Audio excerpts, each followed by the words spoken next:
On the next Off the Record, the Democratic Speaker of the Michigan House, Representative Joe Tate, will join the conversation. Our lead story, the latest polling data in the race for president in Michigan. And around the OTR table, Chuck Stokes, Emily Lawler, and Kyle Malin. Sit in with us as we get the inside out, Off the Record. Production of Off the Record is made possible in part by Martin Waymeyer, a full-service strategic communications agency, partnering with clients through public relations, digital marketing, and public policy engagement. Learn more at martinwaymeyer.com. And now, this edition of Off the Record with Tim Skubic. Thank you very much. Welcome back to Off the Record from Studio C. New polling data is out, Emily, and not much has changed vis-a-vis who's ahead. Right. So we've got a 45-41 lead for former President Donald Trump over President Joe Biden.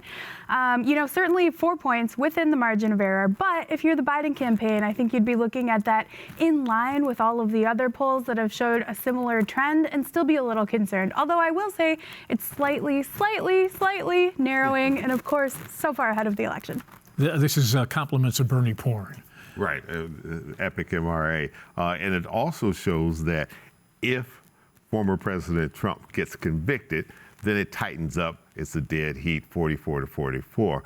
But whether or not that's going to happen, you just got to look up in the sky and say, you don't know. Well, if that's your election strategy for winning, hoping your opponent ends up in the slammer, that's a stretch, isn't it? Yeah, it sure is. I think their election strategy is more about making Joe Biden look competent and make him look relatable to different generations. You know, he's finally on TikTok. Did you see that Super Bowl TikTok of him? No. It was actually pretty funny. I mean, I thought it was pretty good. What did he say?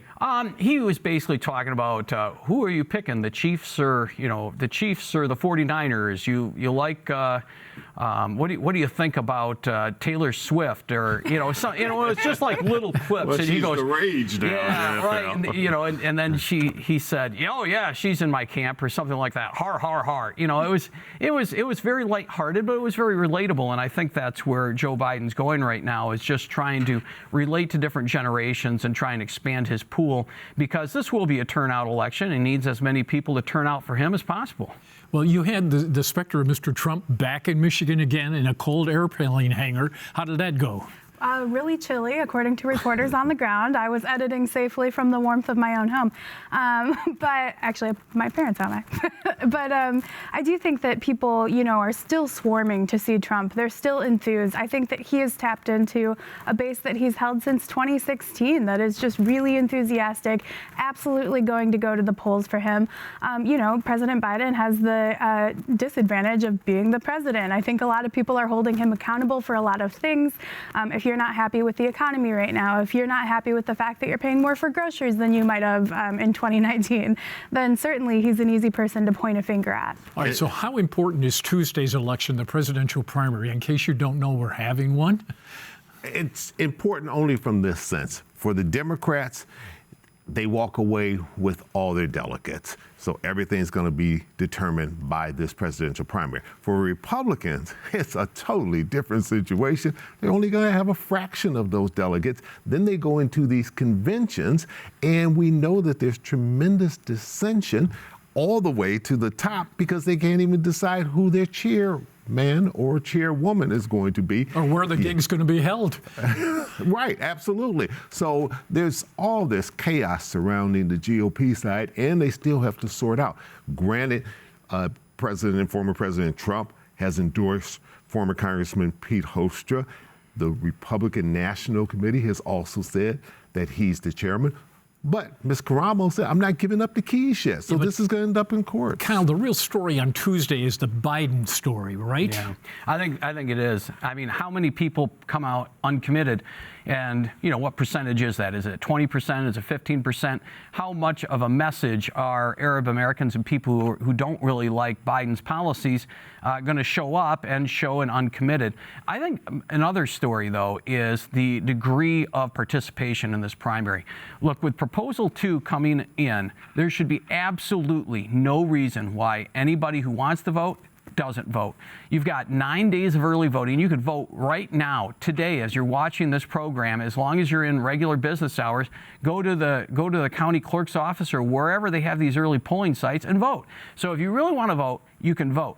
Also, the Democrats in Michigan put a lot of political capital into making Michigan one of the first states in the country to have a presidential primary. We're fourth in the nation, and the reason is because folks like Debbie Dingell went to the mat and said Michigan is representative of this country, and we should have an early primary. And if people don't vote for Biden, even though this election really doesn't mean a hell of a lot, it's going to look bad on the Democrats. Well, you got to wonder if the governor and Debbie Dingell are thinking, maybe this wasn't such a great idea, because you have to put every election in the context of what's going on around this election. No way they could have anticipated the problem with the Arab community in this issue. Well, that's true. And we already know the outcome. It's Biden and Trump are going to win Michigan. Even though you've got 10 candidates on the ballot, 7 of them Republican, 3 of them Democrats, you could figure that 2 of those Republicans have already endorsed Trump. So we know what the outcome is. It's hard to get people enthusiastic about this. This does not It doesn't look anything like what we had in the past. We stop and think about Jesse Jackson in 1988. You think about George Wallace back in the 70s, in which we weren't real sure who was going to win, or there were upsets in the making. There's no upset here. Yeah. I do think, to the question about whether Gretchen Whitmer and the Democrats have regrets over this, they did miss out on maybe a month of policy making by ending early enough for the sine die to put the earlier primary into effect. And that was right before they lost a majority in the House, with those 2 representatives going to be local mayors. And so, I do think that there was an opportunity cost here, but I don't think they're looking at this election as the be-all, end-all of whether that was the right decision. I think that, 4 years from now, 8 years from now, Michigan's going to be reaping the benefits of being an earlier state. Well, do you think that the governor for a moment wants to have this uncommitted issue on the ballot? Well, I don't think she wants to see uncommitted at 50%. But I think whether uncommitted comes back 20%, 15%, 10%, I'm not quite sure it changes the story that much. But if there's more turnout for Republicans, where, as Chuck has already said, their vote really doesn't matter at all, because the delegates for Michigan are going to be for Trump. Pete Hoekstra is already committed for Trump. They're going to have their convention for Trump. 85% of the delegates will be for Trump. So that primary absolutely doesn't matter. So if there are more Republicans who show up to a meaningless primary, which is what Tuesday is for them, then that looks bad, because it shows that the Democrats couldn't get, even with the easiest voting rules on the planet, more votes for Biden. It just really looks really bad. But I also still get the sense that people aren't zeroed in and they aren't focused. And I think particularly Democrats right now, I think they just figured, look, we're waiting until the general. And in the general, hopefully, we'll get enthusiastic enough. There'll be some key ballot issues on there to help get folks out as well. They are waiting for the matchup in November. Well, the people that are pushing this uncommitted thing, and we had Andy Levin on the show last week, pointed to Barack Obama, who didn't come into Michigan, but there was a 40% vote for him. But let me submit to the jury that the Barack Obama phenomenon, that they got a vote enthusiasm there, is not the same situation we have here. No. Uncommitted is just a protest vote this time. Uncommitted vote back then was for Barack Obama, and everybody knew it. This is to the, like I said, if this is anything different than around 20% uncommitted, it's kind of what we expected. It's just a protest vote. I don't think it's a big story, personally. Right, a couple of deep dive on the issues. On the African-American vote, 68%, Bernie Porn says he's got to be up around 80. This is Mr. Biden or higher. The independent vote is 38 for Trump, 32 for Biden, with 1/3 undecided. Not a surprise there. And Biden is winning with women, but not at the same level that he had before. And then you have young Democrats who appear to be taking a second look at Mr. Biden, and they helped push him over the top last time out, right? Listen, I think the takeaway here is that there are so many puzzle pieces. I mean, you could move any one of those demographics 4 or 5 points, 3 points in some cases, and put together a winning coalition, and that's true for either campaign. You know what that poll doesn't show, though? Robert Kennedy. I've seen polling. 22% I saw. In Bernie Porn's poll? No, not in this one. but- Right. I have seen in other polls, too, as high as 22%. If Robert Kennedy gets on the ballot here in Michigan, he could have an impact. And the impact isn't necessarily taking away more from Biden or more from Trump. It's just getting enthusiasm and just another alternative, and could have an impact where he could get himself on possibly the debate stage. But let me go ahead. Yeah, and I'm just going to say quickly, I don't think that Biden is going to get the base out the way the Democrats want, especially the young people. They are going to have to depend on former President Obama, Vice President Kamala Harris. They're going to have to find younger people and people that Democrats, especially young Democrats, are more excited about to be able to help get that message out. The age factor, even among the Democrats, is working against President Biden. But he's doing well with senior citizens, those 65 and older. He's beating Trump by a 50-34 margin. And we were talking before, if you want a choice of having more young people show up or seniors show up, if you're a politician, the seniors vote, and they vote in large numbers, and they vote often. You know what I'm saying? So is that a factor then in this race? It's all about getting out your group of voters and getting out more than the other person. There isn't any real undecideds. I mean, what was the undecideds in this? It was 11%. I mean, 11%. that's crazy. I mean, and how many of those 11% were going to go for RFK? You know, it's more. It seems like these elections are becoming more and more about turnout elections and who can drive whose base out and who can get them fired up enough to vote, because there just isn't the persuadable voting blocks. Chuck, if you're sitting in the Biden camp and you're looking at the EV issue, are you worried? Yeah, I think you're a little concerned because they are not selling, and people are very concerned about EV, and they have all kinds of questions, whether it's the battery and how safe the battery and how expensive it is once you have to replace the batteries, the charging stations. There's so many different issues. And I was just in on a dealership, and I was asking, I said, and there was a Ford dealer, and I said, how are they selling? He said, not selling at all. Well, let's add to it losing my job if I'm a UAW That's worker. right. And Donald Trump is playing this like a violin.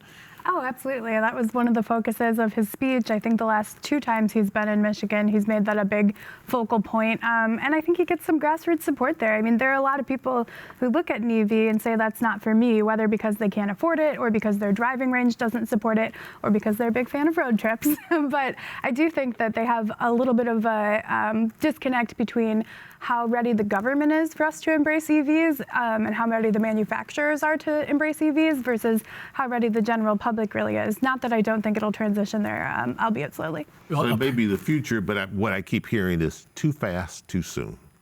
Well, and too much. Yeah.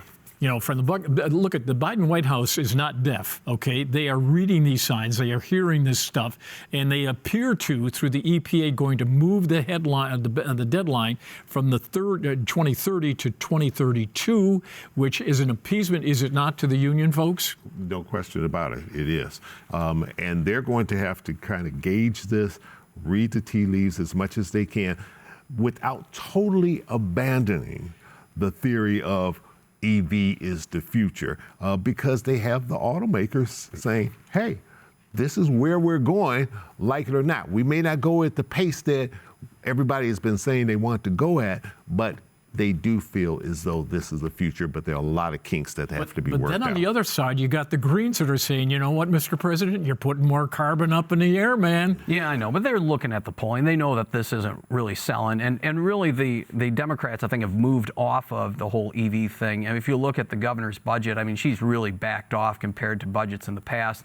And I think the Republicans then have moved on now to immigration as being their top selling issue. As what Trump was saying in Waterford this past weekend, he was going on, if we don't get a handle on this immigration, whether we're building EVs or we're building gas-powered vehicles, they could be taking your jobs, people. And so this is the issue you got to be focused on. All right, let's call in Speaker Tate on that ominous note and get his take on this. Mr. Speaker, welcome to Off the Record. Nice to have you with us, sir. Thanks for doing the program. You just heard our conversation here. Is the EV issue a political liability for you as you look at hanging on to control of the Michigan House, sir? No, I don't think so, Tim. I mean, when we're looking at what House Democrats have accomplished over this past legislative session, you know, our focus has been putting people first. So we've been lowering costs. We've been focused on gun violence reduction. We've been ensuring that everyone is treated equally before the eyes of the government. So we're going to have our message. We already have our message in terms of what we're looking at for 24. I don't think that's going to impact us. And we're going to come out and we're going to win and we're going to expand our majority. Mr. Speaker, your critics would say you're whistling through the graveyard because your friend Mr. Trump is out there just hammering away on UAW. If UAW folks abandon your House candidates, you are in trouble, are you not? Well, that's the great part about the State House, because we're the closest to our constituents. So you're going to see us do our work, obviously, but talk about our message. And our message has been, at the end of the day, putting people first. And we know, that our voters, they're going to see us out there. We're going to talk about the work that we've done, and which has been very popular work in terms of what we've been doing and governing at the end of the day. And I think that's going to bode well for us this year. So that's going to be our focus. That's going to be our focus as House Democrats for us. Mr. Speaker, with Donald Trump on the ballot, Republicans are very excited about their prospects in the House districts currently represented by Democrats in the Downriver area, Macomb County, and northern Michigan. With Joe Biden on the ticket for you, where do you think that the Democrats have opportunities to be successful where Republicans currently represent the State House? I think there are a lot of opportunities for us, Kyle. I mean, when you look at Oakland County, you look at other parts of Southeast Michigan, the work that we've been able to do, I think is really going to bode well. So I mentioned Oakland County. You've seen how we've been doing work there. We've seen the legislation that we've been able to pass, in particular around common sense gun reform, gun violence reduction. So I think that's going to resonate there. You look at other areas in Southeast Michigan as well, too, into Western Washtenaw County, into Jackson County. I think you're going to see a lot of opportunities there. And we have a message. And I think that at the end of the day, voters, Michiganders want us to actually get things done. And we've been doing that. Mr. Speaker, when Jon Stewart and Jimmy Kimmel and the late night comedians are making fun of the president's age and his quote unquote mental aptitude, doesn't that present a PR problem for you, the Democrats, especially with young people? Well, at the end of the day, President Biden has my full throated support, and I'll tell you why. Because he's been getting things done. At the end of the day. And I think I would flip that a little bit because the president, he's been showing leadership. He's been, at the end of the day, getting things done, CHIPS and Science Act, the Inflation Reduction Act. But also, I think people discount his institutional knowledge, his wisdom as well, too. And when you'll likely see, who the Republican nominee is, as we know who that will be, there's going to be a comparison there. And I would put the president's record up against anyone's record at the end of the day. So I think, once this election gets closer and people start paying attention to it, they're going to see that Joe Biden has been doing, this work for Americans, has been getting things done. And I think that's really going to resonate, in particular in Michigan. Mr. Speaker, you're leading an evenly split House at this moment. In April, there should be a special election that changes that. What are your sort of top 2 or 3 bottled up priorities that you haven't been able to accomplish in the last few months that we should be on the lookout for in April? I think everything for us, Emily, starts with the budget.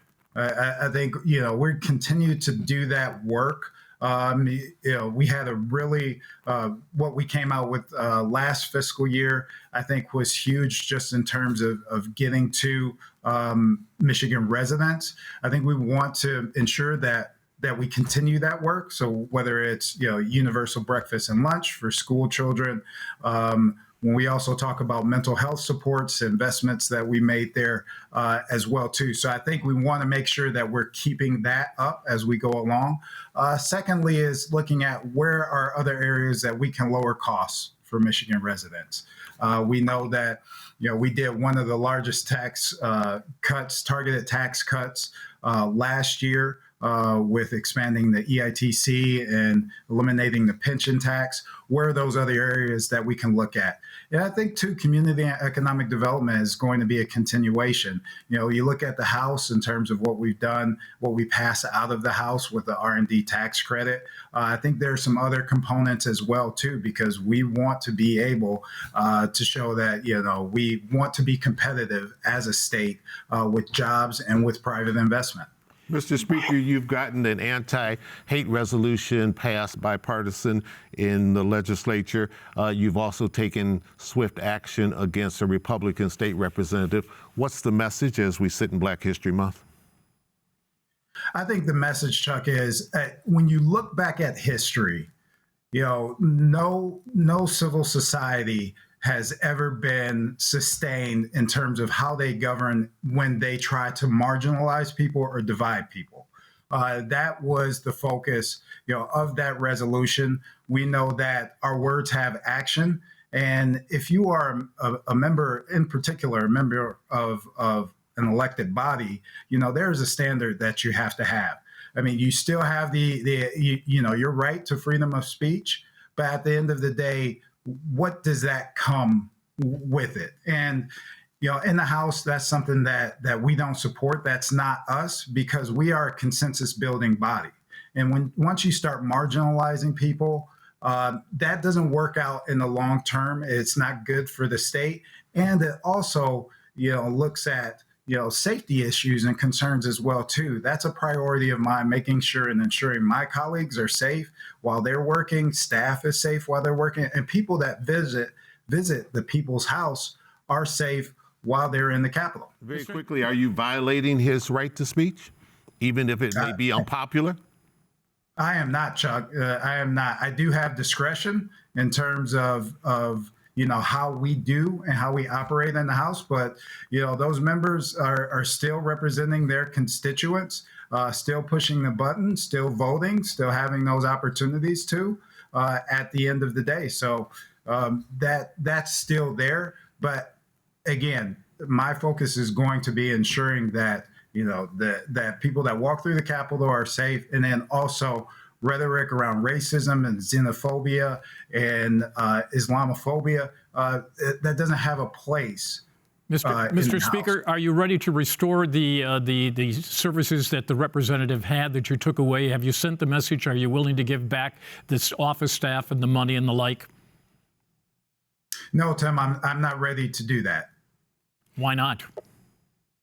I think at the end of the day, as I mentioned before, I do have discretion around that, but I want to make sure and ensure that that type of rhetoric has no place in the House.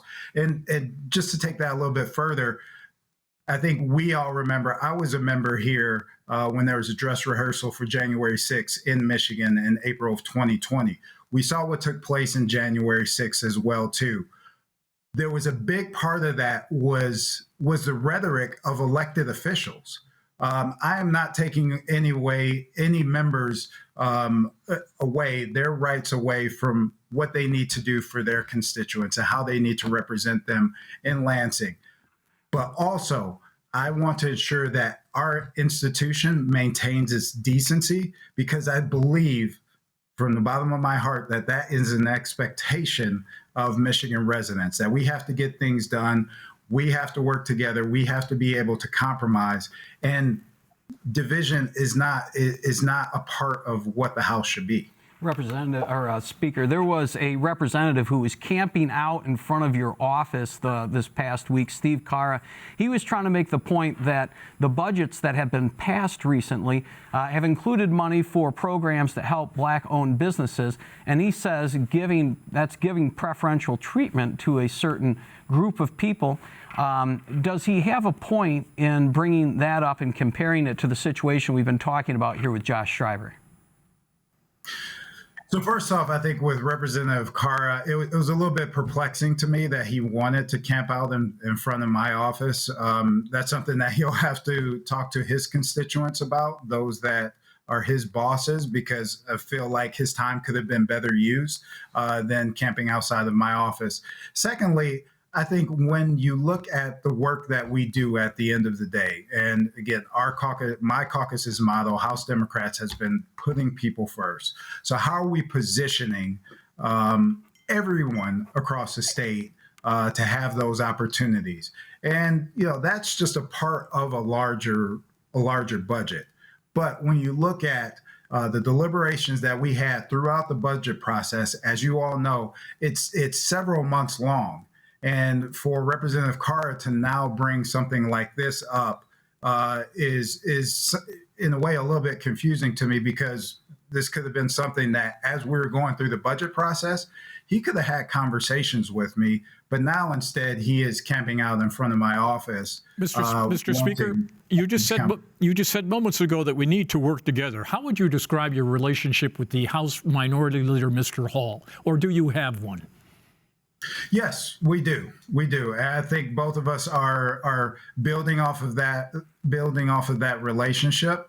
We're having conversations. Obviously, we don't agree with everything, but at the end of the day, my priority, and I would like to continue to work together in a bipartisan fashion. And we're going to continue to have those conversations as we go along. Do you trust him? He is a colleague of mine, and I think at the end of the day, I think we're working to continue to build that trust at the end of the day. But the conversations are ongoing, so looking forward to continue to working with him. Likewise, Mr. Speaker, we look forward to working with you as you guys come back to town. Thank you for doing Off the Record. Appreciate it, sir. Thank you for having me.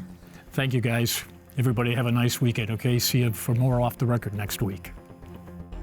Production of Off the Record is made possible in part by Martin Waymeyer, a full-service strategic communications agency, partnering with clients through public relations, digital marketing, and public policy engagement. Learn more at martinwaymeyer.com. For more Off the Record, visit WKAR.org. Michigan Public Television stations have contributed to the production costs of Off the Record.